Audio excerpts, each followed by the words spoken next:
Happy low carb po sa ating lahat. So, ayan, cooking time na naman si Mami. So, ayan guys, maghahanda na naman tayo ng ating low carb meal. So, ngayon guys, ang aking lulutuin ay syempre ang paborito ng lahat, ang adobong baboy. Syempre guys, kailangan natin yung ating baboy na karne. So, ayan guys, pinaghiwa ko lang siya na malalaki para mas masarap kasi pag malalaki. So, mas masarap pag ang ating adobong baboy ay talagang malambot na malambot po. So, ayan guys, umpisahan na natin.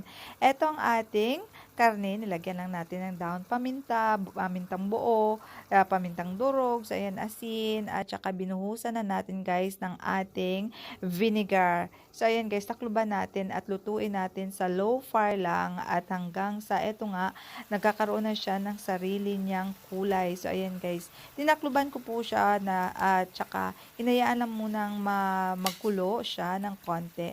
Tapos ayan na nga siya, nagkukulay na siya, tapos babalik-balik na rin natin. Mas maganda sana kung nilagay ko to sa malaking saucepan kasi mas madali siyang hahaluin. Pero okay lang.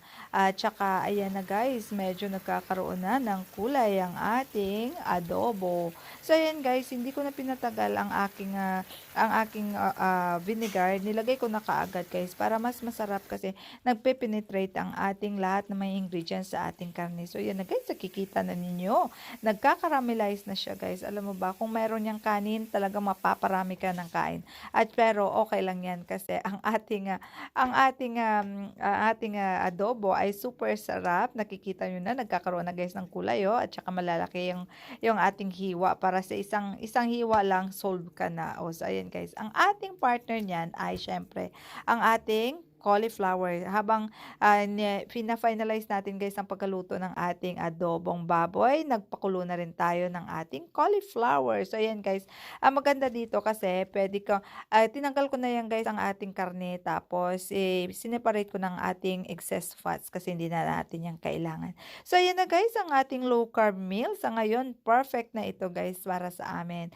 Meron na tayong high protein at saka yan low carb na veggies na cauliflower.